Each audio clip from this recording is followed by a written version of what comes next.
Well, you see your screen, so you know the thing go. Welcome to another episode of the Yaadi Culture Fimi Style podcast. And today we are saddling to the east. Yes, we're gonna have some conversations with the elderly, a new feature that we're highlighting in this podcast. I want you to stay tuned. I want you to tell me about it, give you your perspective on it. Anyways, we are on the road to St. Thomas. Yes, we are gonna go up our part. We name Pamphlet, and then we're gonna go up our another part. We name Morant Bay. Well, Yalas specifically in a Morant Bay. So we give thanks for the support. We give thanks for the view. And this sets to be another interesting episode.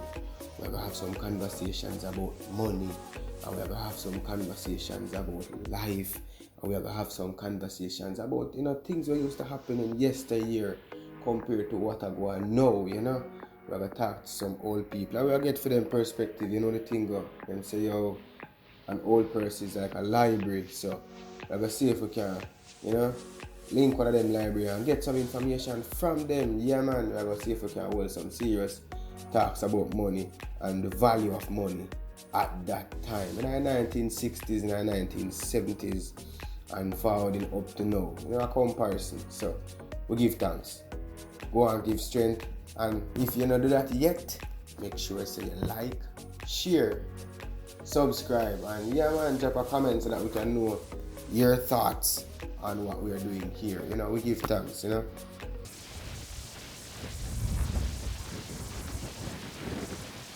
Well, go on. So we're there with a small discussion today. Today we want to have a lighter side of discussion. And if you realize Yaadi culture is currently on campus, yes, Yaadi culture starts. Go you know. Joke. Yaadi culture is here on campus and we're trying to get, our little discussion today about COVID-19, and basically we're talking about the education sector and how COVID is affecting. In our light discussion today, we actually just talk about the fact to say, not just if you realize on campus, if you see around, if you are familiar with this campus, we are currently at the intersection of Towers and Taylor Hall, and this is a heavy highway, spine highway, one of the heaviest as it relates to on the hall, and there's nobody here, and this is in the middle of almost the end of the semester. So one of two things happened. COVID fostered greater social distancing.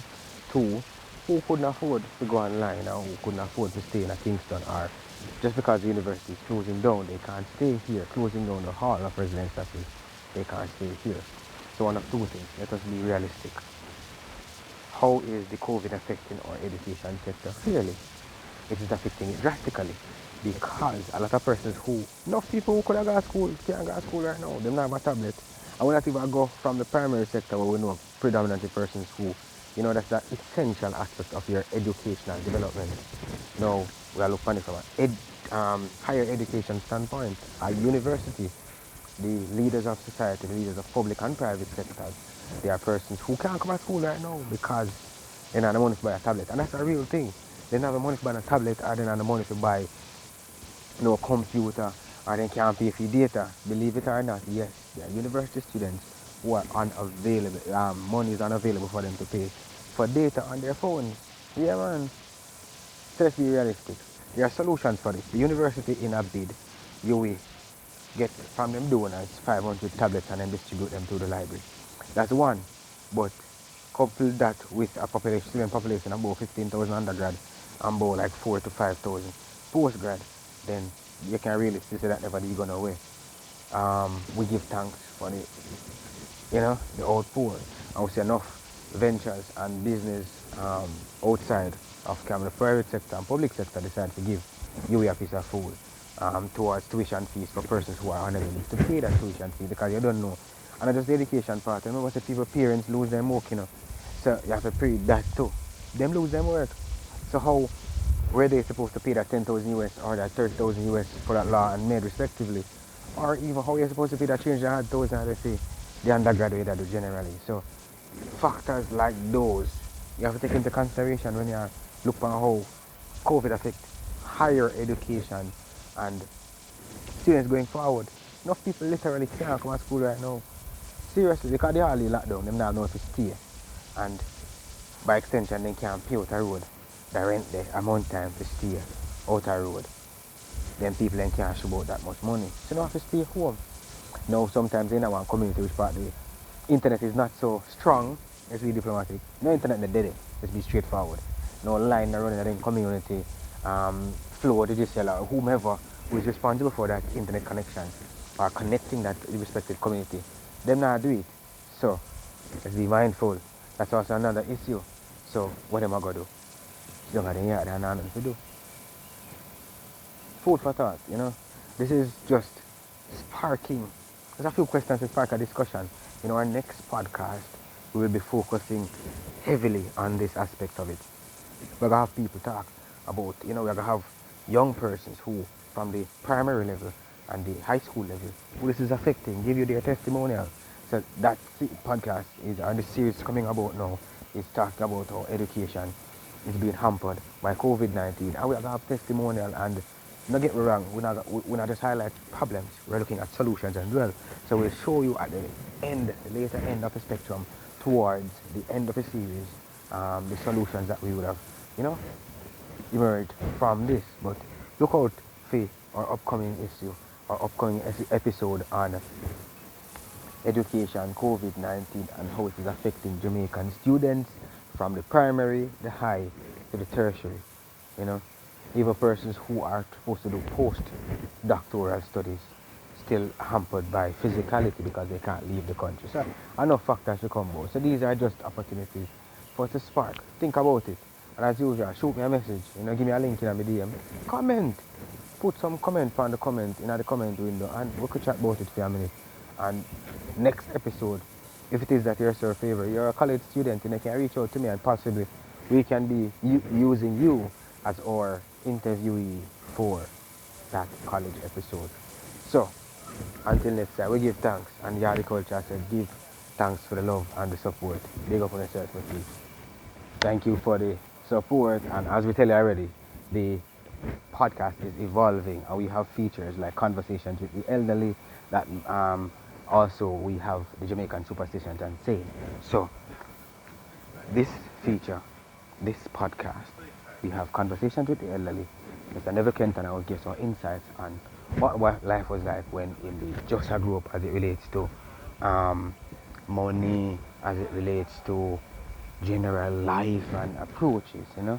And also we have the Jamaican Superstitions and Sayings, and we give thanks for Omar, Melenin, Ryan, who is going to have those discussions. So look forward to that. We'll give thanks for that support there, and just stay tuned, you know.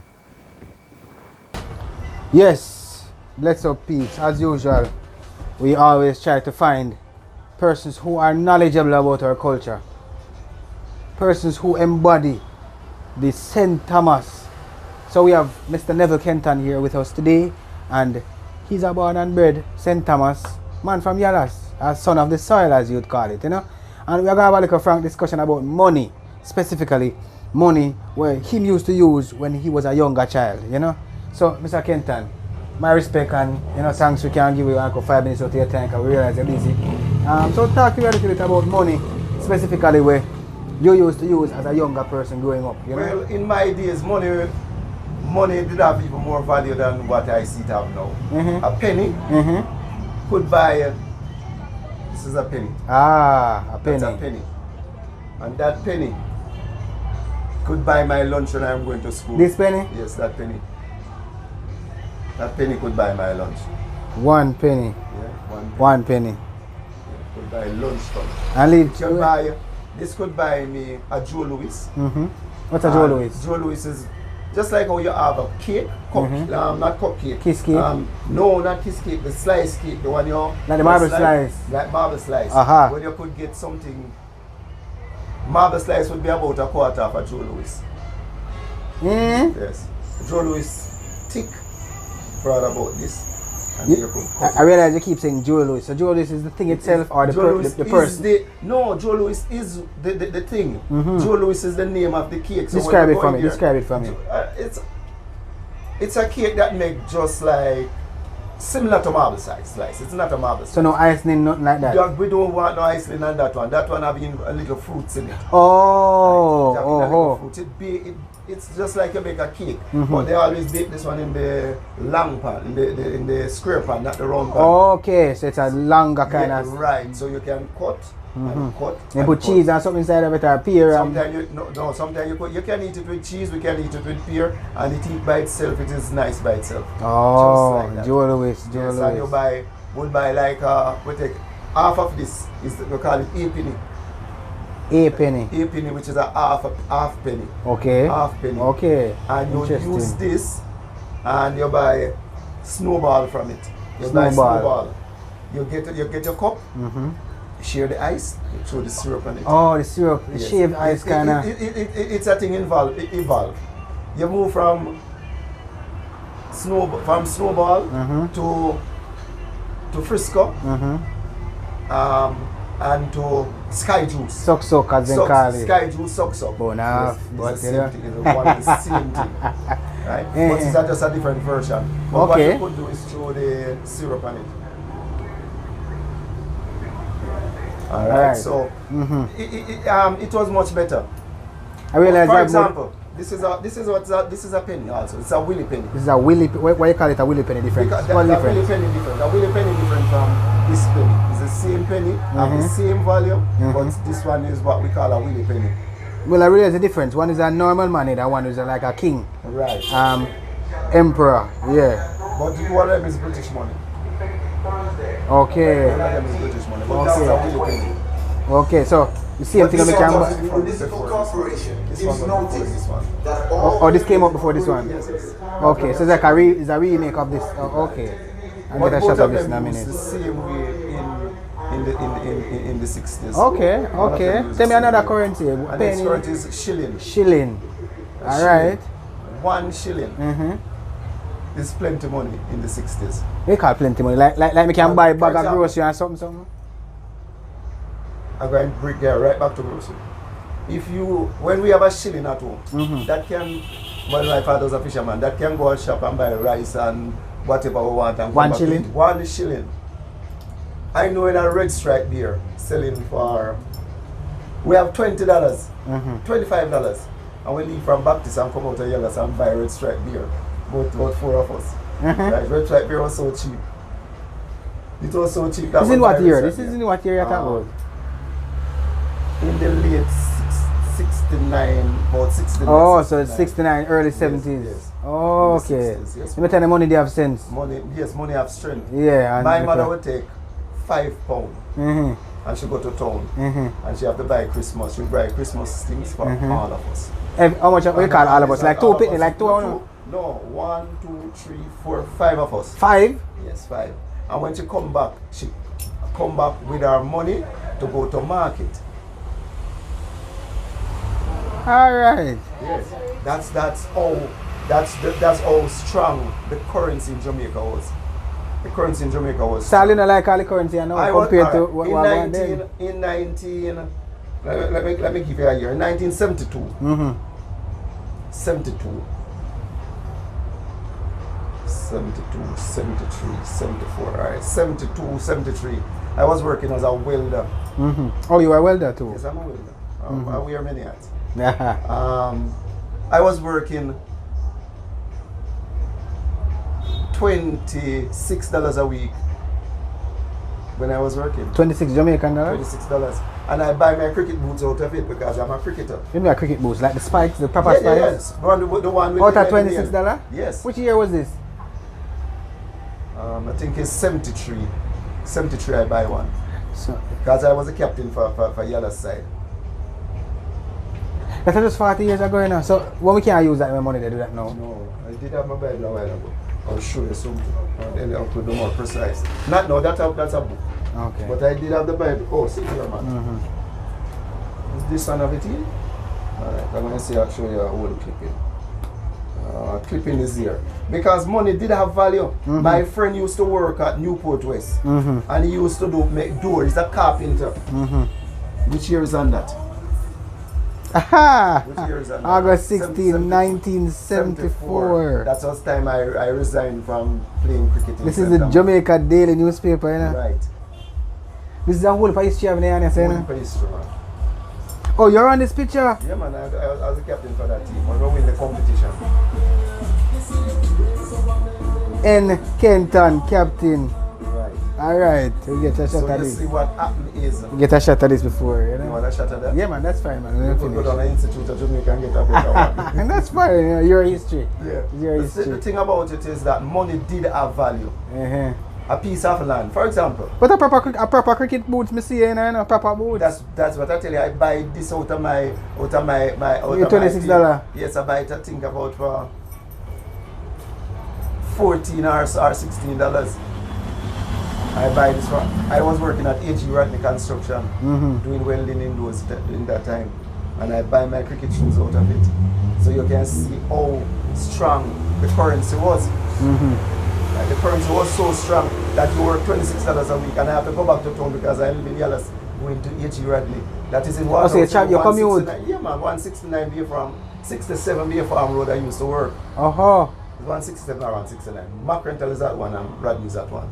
So it's just nearby, just a sleep. That's fine. So you must realize how strong the money was. As a young boy, when we are young man and we want to, you know, everybody say for Christmas. When you believe in a Christmas, it's I know everybody from the corners and want something and want new things. £2, or £2.5, it's half of our £2.10, half of it. And you go to town and you buy your clocks, you buy your harrow shirt, you buy your pants length, and you come back with money to pay the Is that out of the $26 you're talking no, about? man, out of £2. Out of £2? Yes, man, £2. Yeah, where is the clocks, you know? Clarks. You know Clarks are dear boot. What are you talking about? In the 70s, Clark was a dear boot, but it was cheap. It was cheap in those times. But it was dear still because we have to compensate to, yes. But the money loses value so much that we can't, I don't know how we're going to recover. About 18 grand, 19 grand for one good clocks, and now if you're not 20 grand. And they're not even as strong as those when we used to wear. Fair enough. So money really loses its value, lost its value way along the way, and we can't recover. A piece of land, a man come in and was selling a piece of land, and he said, give me £100 for the piece of land. And him stand up here and him say, fall down this and him point him finger up this. And he said, go around this and to the road. Yes, just how they sell land first time. People don't sell, they must sell a lot of land, you know. Right? Just point out a piece and say take a piece. Just find a place and just drive a pig. And you go with your money and you just write your proper receipt. When you're done, you survey the land. Sometimes man don't want they don't survey have to be there. have to do, yeah. They don't have to be there because them knows everybody, you know, honest. Live different from now. People is honest. Yeah, man. A man will prefer to drop off two foot off a female just because you don't want to go over your part. To just say him rob you. And next man will rob you first. Yeah. You know them at time, yeah. Things were so good. Money was strong. Strong. When a man have £100 in the 60s, he might look upon as a rich man. You have £500. he spit on you. £100. Yes, man. Alright, let me show you how strong money was. First time a man did a Dre. What's a Dre? Drake? Dre. No. Dre. Yeah, man. The thing where the horse draw, man. Like a carriage, like a, oh, that thing. Like a Dre, Okay. And when a man have that, he's a rich man, you know. Yeah, because at that time, horse and pulley and carriage and donkeys are top man settings. Yes. Those people are rich people, you know. A man with a Dre. Because he can carry goods and stuff. And him and him friend pull up together and buy I'm gonna go to town with the coal and sell a grassy market. Grassy is Mullins Grassy man out on Spanish Town Road. It's on your left side going down after you pass West Street, you go down a bit more. That big where the arcade is, it used to be Mullins Grassy. No. They used to call it Grassy. People coming from country to sell coal. So the cold people stay inside there, so the food people them the other side. Okay, so it's the segregation. Okay, I get it. The food man and the cold man don't mix up. Yeah, because the dust and the dirt. Because where grass yard is, you could easily see back a wall. Okay, so I know where you're at now. Back a wall is Tivoli. Yeah, man, so I'm saying I know where you're at now. I witnessed when Mr. Siaga pushed down back a wall to give those people house. And it was so organized. Because eventually I meet my supervisor, A.G. Rodney, come from down there, and he said, what my boss do? My boss take down everybody name, the little house, them said so, and take all our name, and when the house them build, he call you by name and give you key. So the outside man couldn't come in. Okay. They couldn't come in though, because what happened is that the man you already knew how much, and him give them house. So anybody who come in at the community now is after. Is after him done distribute house. Where the arcade is, it used to be Mullins grass yard. Oh. They used to call it grass yard. People coming from country to sell coal. So the coal people stay inside there, so the food people them the other side. Okay, so it's the segregation. Okay, I get it. The food man and the coal man don't mix up. Yeah, because the dust and the dirt. Because where grass yard is, you could easily see back a wall. Okay, so I know where you're at now. Back a wall is Tivoli. Yeah, man, so I'm saying I know where you're at now. I witnessed when Mr. Siaga pushed down back a wall to give those people house. And it was so organized. Because eventually I meet my supervisor, A.G. Rodney, come from down there, and he said, what my boss do? My boss take down everybody name, the little house them said so, and take all our name, and when the house them build, he call you by name and give you key. So the outside man couldn't come in. Okay. They couldn't come in though, because what happened is that the man you already knew how much, and him give them house. So anybody who come in at the community now is after. Is after him done distribute house, whatever leave him go and sell it. Yeah. So what really happened? Money, the money that they work couldn't make a house, but the money that they working could pay as a mortgage. Okay, so something work out in that regard. You can't make a house in those days with those little money, especially concrete house. And you see how the structure of the house set up. That meaning it costs money. Yeah, man. Right? Man. So that's how money was strong in those days. Money. I can remember going to school, and I get 3 of this for my lunch money.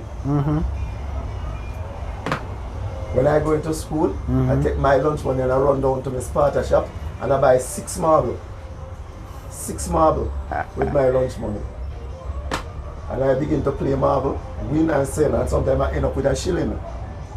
Oh, so you invest? I always invest. I'm an investor. It's only a pity that I don't have any inside here to show you on this shilling. You have 12 of this. 10 pence. 10 pence make 1 shilling, right? 10 penny make 1 shilling. So I can buy my friend them lunch too. Every day I do this. And I don't remember the day that I lose. So, with the money, how I see it, things is going down. You could buy a pants length, real pants length, for 5 shilling in the 70s. Right? Dollars come in now. So when dollars come in, you buy it for $200, give you a good pants and real pick up. Yeah, we're not talking about tight pants settings now. A big old pants, a whole room in your pants. No, big pants and pants that tailor have to make. And you pay the tailor few cents to make the pants too. Because tailor never used to make enough money for pants, you know. It's just now these tailor make tights for people. And I make money.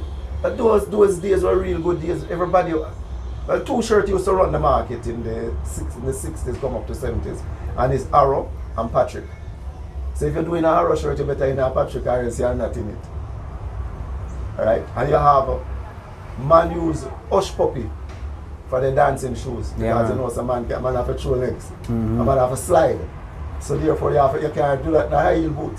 It's only the girls them know, some of them who get used to it kind of have a little tip like that. But money gone. I don't know how it's going to come back. I don't know what you young people is going to do to bring back real value of money. Yes, you don't see it. So, Mr. Newton, Mr. Kenton. yes, man. So, as you say see the man rich. shoes, We say the man rich with enough history. as you see the shoes, Yeah, you see the me? shoes buy out a 1 week pay, and I go back to work and I do eat. I don't eat. I don't like from my small. I don't like eat dry food. It's cooked lunch I carry to work. I'm like a shed pan. The same $26 I've cater for that. Same $126. So you must imagine how the money stretch. The money stretch. Notwithstanding, some morning I get a drive from a friend. I have some friends who Used to go over. who work in the country, and I get up early, like 5 o'clock, catch Rupert, and Rupert would carry me to Waterhouse. Alright. Because I come right across with Bay Farm Road and reach up early. That time thief in them time that was rampant.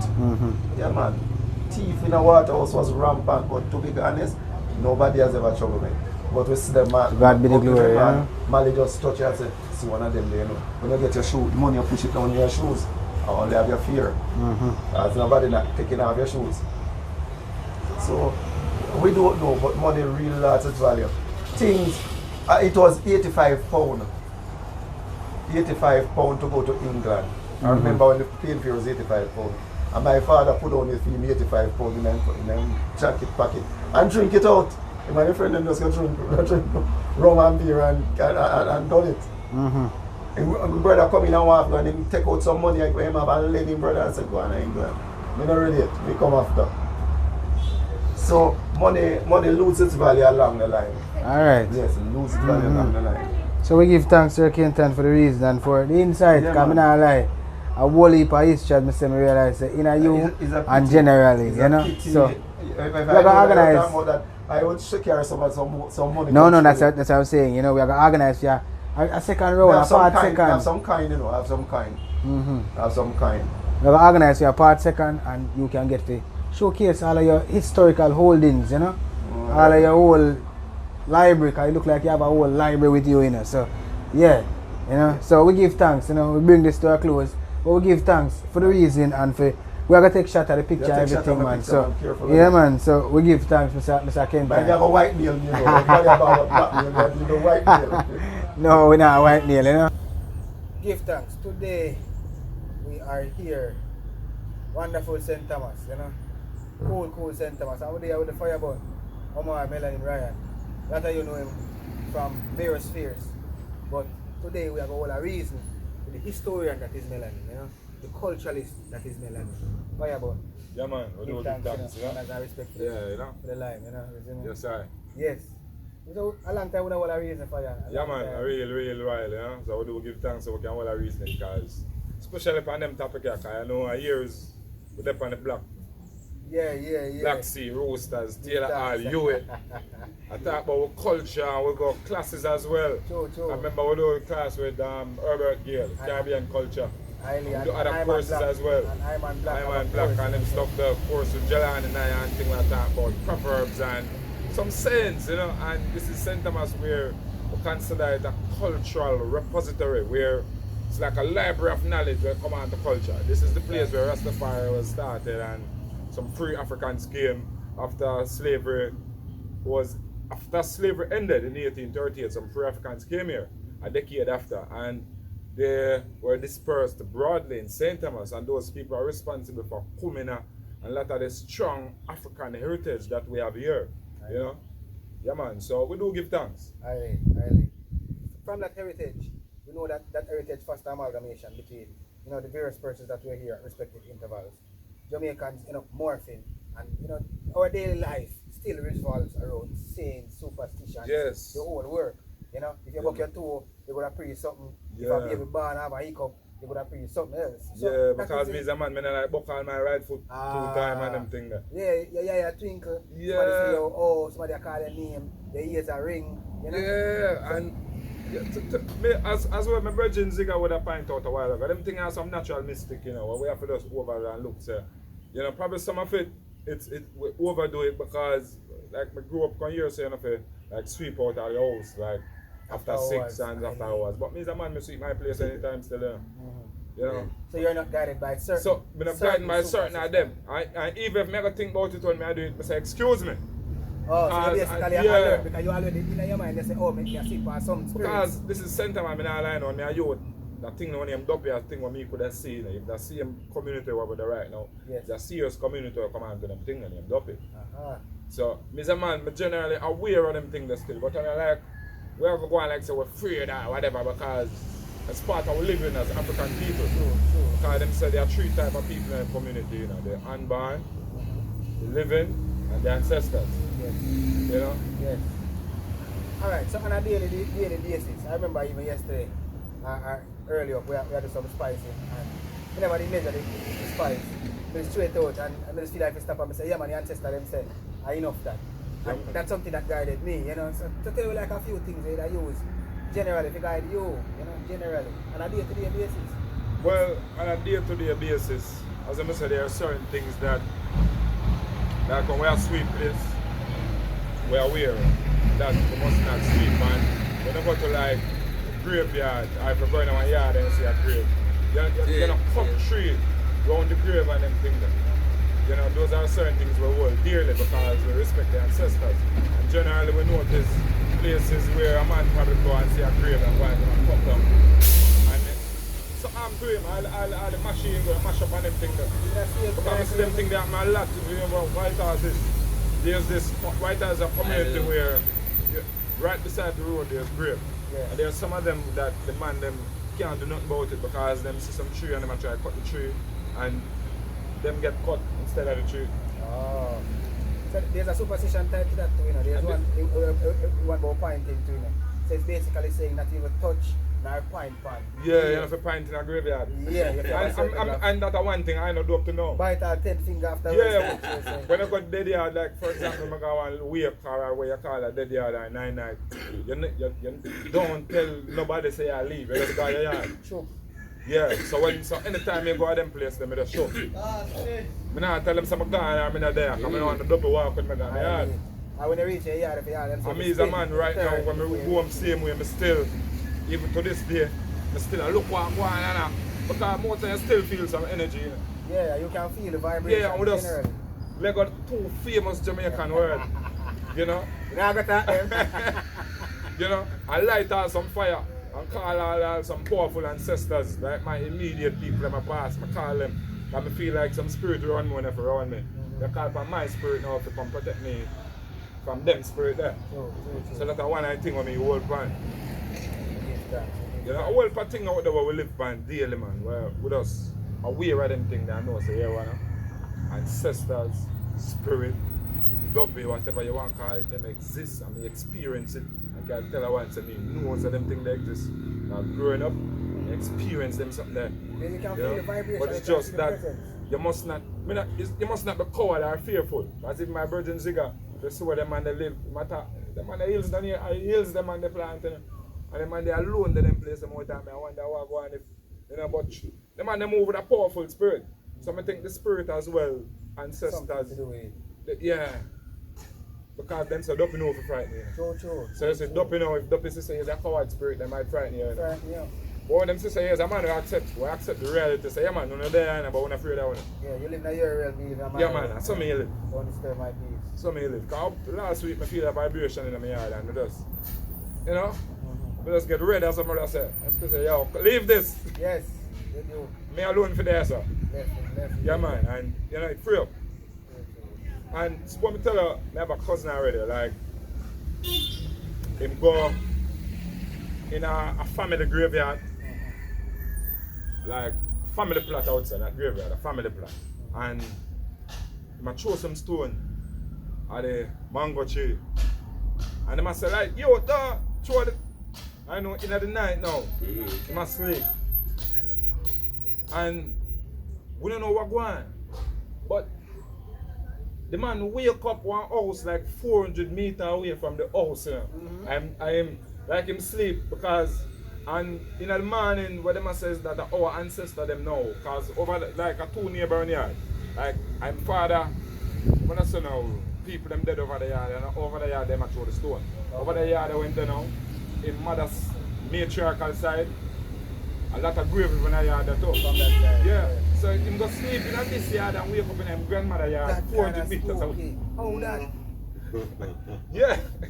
So, when them say, are the ancestor, them bring him up in the Lift night. you up and carry you go over there. You Yeah. don't know. Yeah, man. But Say- I say they could have done something else. I sent them as listeners, some real serious something up here now, because a virgin from up the road are dead one at a time, and them a drink up rum and play some music and them thing the one at the day, and I call up Fimi name and some other man with the dead, and it's showing up that in doing that, the man them spirit doesn't have the people, and a crazy thing start going. Every man start going like the man them who dead now, yeah, he get red and all kind of something, and it, That's all like a some possessive. them call invasion. them call what the woman from out of Bernice say, them call Bernice, which is a national criminal queen. Okay. Well, through JCDC and things, yeah. People know them, people know about Bernice, they date Bernice, yeah. And she come with the coming and them a beat and thing and the same, and them a bring the spirit, them a go in all the cemetery. And all she end up drop down, them have to throw water up and she and all fire in the air and all kind of thing. That about real fire in the air, suspended. So some whole thing going on east away. You know? Yeah man, it make all front Gleaner page man. Front page in the Gleaner man. Serious thing me I tell about. This a place a mother pretty and hope it up come from here. Yeah man. It's a serious place this man, and we know say it's serious. I would treat it that way. Respecting the ancestors and respecting something over here, like we throw water at night time, we have to say excuse me. Yeah, can't. And not say it one time, I say it all 2-3 times. Yeah man, cut and clear. Yeah man. Yeah man. Wake up a morning, you sweep out the place and use all your lime and your thing them and wash up, because Yes, I saw the thing set at Jamaica this, and them talk about wickedness in high and low places and different realms, and not just the physical realms that we are say exist. Other realms out there, you know. And there are some people who can communicate with the ancestors and other entities out there, and we are aware and know so them people that exist. So I know so them things that exist, and I have to live like I know so it exists, because we see it happening in front of us.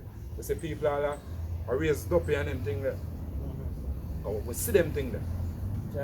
Yeah man. So you know, when you We feel, see people that walk by a banana tree and come in at time. So you feel when you see them thing like in a life, real life, you see them just going in front of you. What do you feel? Well, it's just an amazing feeling where you think you have experience still, you know.